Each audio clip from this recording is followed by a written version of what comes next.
Good morning, welcome to news analysis. నేను Jyotsna. Discussion లోకి వెళ్లే కన్నా ముందు వివిధ పత్రికల్లో వచ్చిన వార్తా కథనాలను ఒకసారి చూద్దాం. తెలంగాణ వార్తా పేపర్స్ చూసినట్లయితే ముందుగా ఈనాడు. ఇక్కడ మనకు టాప్ ఐటంగా, బ్యానర్ ఐటంగా పాలు తాగితే రోగాల పాలు, తాగితే రోగాల పాలు అన్నటువంటి లైన్తో, హెడ్ లైన్తో ఈ వార్తను హైలైట్ చేస్తూ, ముఖ్యంగా పాలు తెల్లగా ఉన్నాయి, చిక్కగా ఉన్నాయి, ప్యాకెట్ అంతకన్నా బాగుంది, అండ్ పైపెచ్చు దానిపైన Swachh Bharat, make in India లోగోలున్నాయి. అన్నిటికన్నా ముఖ్యంగా ప్రముఖ బ్రాండ్స్ తో పోలిస్తే తక్కువ ధరకే ఇస్తున్నారు. ఈ కారణాలు చాలావా వినియోగదారులు ఆకర్షితులై కొనుగోలు చేయడానికి.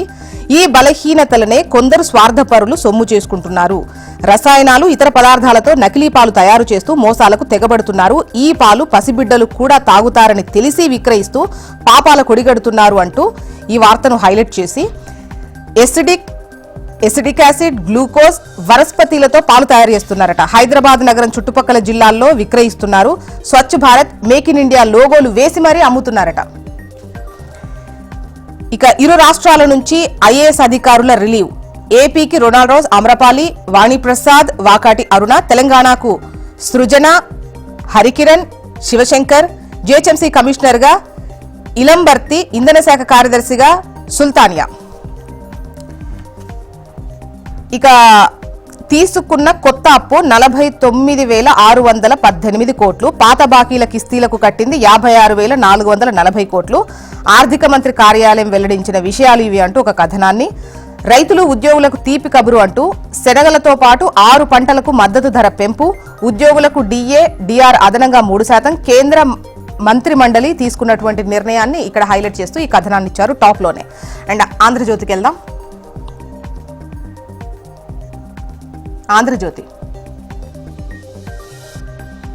ఇక్కడ కులగణనకు సంబంధించిన వార్తను హైలైట్ చేస్తూ వన్ ఆఫ్ టాప్ ఐటమ్ గా ఇస్తూ, కులగణన ఒకే దఫాలో రాష్ట్ర వ్యాప్తంగా ఒకేసారి వివరాలు సేకరిస్తారు. 10 నుంచి 15 రోజుల్లో ప్రక్రియ కంప్లీట్ అయిపోతుంది. మరో 10 నుంచి 15 రోజుల్లో ఆన్లైన్ లో ఎంటర్ చేస్తారు. 54 నుంచి 60 ప్రశ్నలతో ఒక క్వశ్చన్ పేపర్ అయితే సిద్ధమైంది. త్వరలో స్కెడ్యూల్ రిలీజ్ చేయబోతుంది ప్రభుత్వం. ఈ గణన పూర్తయిన తర్వాత సర్కార్కు కమిషన్ నివేదిక ఇస్తుంది. బీసీలకు స్థానిక ఎన్నికల్లో కల్పించాల్సిన రిజర్వేషన్లను కమిషన్ సూచించేటువంటి అవకాశాలు ఉన్నాయి. ఇక రైట్ సైడ్ కనుక చూస్తే, ఎక్కడి వారు అక్కడికి వెళ్లాల్సిందే. తెలంగాణ అయితే ఏంటి, ఏపీ అయితే ఏంటి, ముందు రిపోర్ట్ చేయండి, తర్వాత విచారిద్దాం. ఐఏఎస్ అధికారులు అయితే స్టే ఇవ్వాలా? ప్రతిసారి జోక్యం చేసుకుంటే పాలనకు ఇబ్బంది కదా, మీరు ప్రజలకు అసౌకర్యం కలగకుండా చూడాలి. 7 ఐఏఎస్లకు స్పష్టం చేసిన హైకోర్టు. తాత్కాలిక డీజీపీల, అడ్హక్ డీజీపీల నియామకంపై సుప్రీంకోర్టు ఆగ్రహం వ్యక్తం చేసింది. తెలంగాణ, ఏపీతో పాటు 8 రాష్ట్రాలకు కోర్టు ధిక్కరణ నోటీసులు పంపింది. 21 లోపు వివరణ ఇవ్వాలని సీఎస్లు, తాత్కాలిక డీజీపీలకు ఆదేశాలు కూడా జారీ చేసింది సుప్రీంకోర్టు. నెక్స్ట్, నమస్తే తెలంగాణ. దద్దరిల్లిన అశోక్ నగర్ అంటూ మళ్లీ రోడ్డెక్కిన గ్రూప్ 1 అభ్యర్థులు వందలాది మంది తరలి వచ్చి నిరసన వ్యక్తం చేశారంటూ, ప్రిలిమ్స్ పై కేసులు పరిష్కారం కాకుండా మెయిన్ ఎలా పెడతారని ప్రశ్న. జీవో 29ను సవరించాకే పెట్టాలని డిమాండ్. సర్కారుకు వ్యతిరేకంగా నినాదాలు, పెద్ద సంఖ్యలో మోహరించిన పోలీసులు, అరెస్ట్ చేసి ఠాణాలకు తరలింపు. కేటీఆర్ సార్ మీ మద్దతు కావాలి. సోషల్ మీడియాలో అభ్యర్థుల వేడుకోలు. నేడు కలుస్తానని కేటీఆర్ హామీ. అరెస్ట్ చేసిన వారిని విడుదల చేయాలంటున్న హరీష్. ఇక వసూళ్ల కోసమే హైడ్రా అంటోంది బీఆర్ఎస్. మూసీ బాధితులకు రక్షణగా బీఆర్ఎస్ అని అంటున్నారు కేటీఆర్. కూల్చివేతలతో విధ్వంసం సృష్టిస్తారా? బిల్డర్లు, వ్యాపారుల బ్లాక్మెయిల్ కే ఈ హైడ్రా. రియల్ ఎస్టేట్ ను దివాలా తీయించారు. సుందరీకరణకు 1.5 లక్షల కోట్లు ఎందుకు? రాష్ట్రంలో ఒక కొత్త ప్రాజెక్టు చేపట్టిండ్రా? ముఖ్యమంత్రి, డిప్యూటీ సీఎం దివాలా కోరు మాటలతో అప్పు కూడా పుట్టడం లేదు. దేశ రక్షణపై రేవంత్ కు అకస్మాత్తుగా ప్రేమ పుట్టుకొచ్చింది. BRS working president KTR fire. మీ స్వార్థానికి రాష్ట్రంపై అప్పులా? RRR మార్పుతో 20,000 కోట్ల భారం పడుతోంది. అలైన్మెంట్ మార్చకుంటే కేంద్ర ప్రభుత్వమే నిధులిస్తుంది. డిజైన్ మారిస్తే రుణాల భారం రాష్ట్ర ప్రజలపై పడుతుంది. మార్కెట్ విలువ ప్రకారం రైతులకు డబ్బులు చెల్లించాలి. బతుకమ్మ పండగకు 2 చీరలు ఇస్తారని చెప్పిన ముఖ్యమంత్రి రేవంత్ రెడ్డి ఒక్క చీరైనా ఇచ్చిండ్రా? చెరువుల నిండా నీళ్లుంటే 50% చేప పిల్లల అంటున్న హరీష్. వెలుగు చూద్దాం.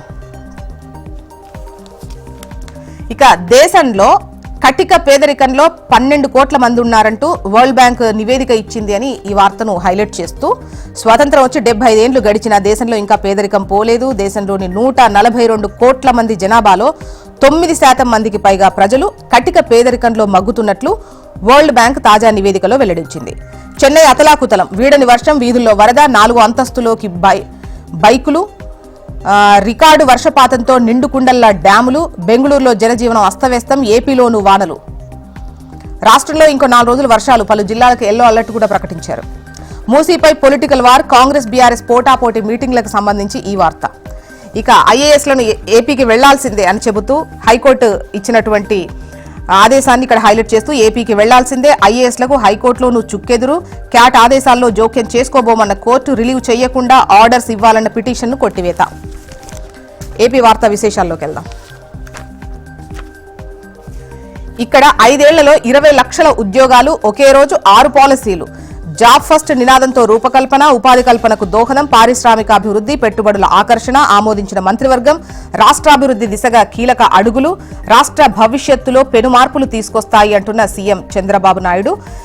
నిన్న కేబినెట్ మీటింగ్ లో తీసుకున్నటువంటి పలు నిర్ణయాలు, వాటికి సంబంధించి ఆ తర్వాత ఆయన మాట్లాడినటువంటి విషయాలను ఇక్కడ ఇస్తూ, ఒకే రోజు 6 పాలసీలు, జాబ్ ఫస్ట్ నినాదంతో రూపకల్పన చేశారు, రాష్ట్రాభివృద్ధి దిశగా పలు కీలక అడుగులు పడ్డాయి అంటూ ఈ వార్తను హైలైట్ చేశారు. ఇక రైతులు, ఉద్యోగులకు తీపి కబురు, 6 పంటల మద్దతు ధర పెంపు, ఉద్యోగులకు డిఏ, డిఆర్ అదనంగా 3%. కేంద్ర మంత్రిమండలి తీసుకున్న నిర్ణయాలివి. పంటకు నష్టం, ఇంటికి కష్టం, వణికించిన వాయుగుండం. రాయలసీమ, నెల్లూరు, ప్రకాశం జిల్లాల్లో భారీ వర్షాలు. నెక్స్ట్ ఆంధ్రజ్యోతికి వెళ్దాం. సూపర్ 6 గేమ్ చేంజర్లుగా కొత్త పాలసీలు. నిన్న మంత్రివర్గ భేటీకి సంబంధించి, కేబినెట్ భేటీలో తీసుకున్న నిర్ణయాలకు సంబంధించి మొత్తం ఒకే రోజు 6 పాలసీలకు సంబంధించి ఇస్తూ గేమ్ చేంజర్లుగా ఈ కొత్త పాలసీలు ఉంటాయి అని వార్తను హైలైట్ చేశారు. ఇకపై థింక్ గ్లోబల్, యాక్ట్ గ్లోబల్. ఇక సాములోరికే ఎరుక, విశాఖ శారదాపీఠం భూముల కేటాయింపు రద్దు ఫైలు వెనక్కి. రాయలసీమపై జలఖడ్గం, దూసుకొస్తున్న వాయుగుండం. నెక్స్ట్ సాక్షి. బెడిసి కొట్టిన టీడీపీ ఫేక్ ట్రిక్ అంటూ స్కిల్ స్కామ్ లో చంద్రబాబుకు క్లీన్ చిట్ ఇచ్చినట్టు తప్పుడు ప్రచారం. ఈడీ ప్రకటనను ట్యాంపర్ చేసి సోషల్ మీడియాలో హల్చల్. చంద్రబాబుతో పాటు ఎవరికీ క్లీన్ చిట్ ఇవ్వలేదని స్పష్టం చేసిన ఈడీ, షెల్ కంపెనీల ఆస్తులు జప్తు, కొనసాగుతున్న దర్యాప్తు, బోగస్ పత్రాలతో ప్రజాధనం కొల్లగొట్టారని వెల్లడి. ఈడీ వైఖరితో మూగబోయిన పచ్చ మీడియా నోళ్లు. తదుపరి దర్యాప్తు చంద్రబాబు పాత్రపైనే అంటున్న పరిశీలకులు. బెంబెలెత్తిపోతున్న టీడీపీ పెద్దలు అంటూ ఈ వార్తను హైలైట్ చేశారు. ఇక వణికిస్తున్న వాయుగుండం. నెల్లూరు, తిరుపతి జిల్లాలో కుండపోత వర్షాలు. చిత్తూరు, అన్నమయ్య, ప్రకాశం, వైఎస్ఆర్ జిల్లాల్లోనూ ఎడతెగని వర్షం. లోతట్టు ప్రాంతాలు జలమయం, అనేక చోట్ల రాకపోకలకు అంతరాయం. వాయుగుండం నేడు తీరం దాటేటువంటి ఛాన్స్ ఉంది. అతి భారీ వర్షాలతో ఆకస్మిక వరదలకు అవకాశం ఉంది. ప్రజలు అప్రమత్తంగా ఉండాలని వాతావరణ శాఖ హెచ్చరిక జారీ చేసింది. బాపట్ల, నెల్లూరు జిల్లాల్లో ముందుకొచ్చిన సముద్రం. తేరుకుంటున్న అటు చెన్నై, బెంగళూరు విలవిల. మోత మోగిస్తున్న మద్యం ధరలంటూ తక్కువ ధరకు మద్యం హామీ, హులక్కే అంటూ ఒక వార్తను హైలైట్ చేశారు. మార్కెట్లో విడుదల కాని బాబు 99 రూపాయలకు మద్యం బ్రాండ్ అంటూ చీప్ లిక్కరే క్వార్టర్ 130 రూపాయలట. ఇతర బ్రాండ్ల ధరలు చూస్తే షాకే. ఇది చంద్రబాబు మార్కు మోసం అంటూ ఈ వార్తను హైలైట్ చేసింది సాక్షి.